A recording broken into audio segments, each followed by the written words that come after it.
Bugün mına Toktogul mektebinde syomkadabız. Mektepke kelgemi işti başlayabız.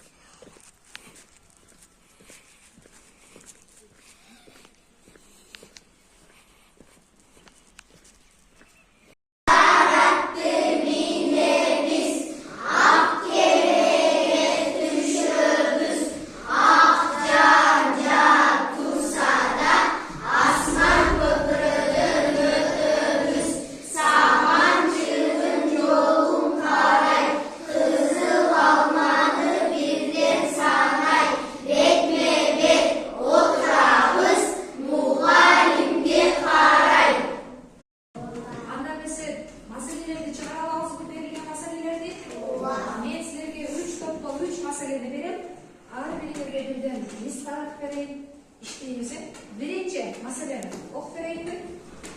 15 alma 3 tarafta tek bölüm salındı. Ağır bir tarafta da harcadan alma salındı.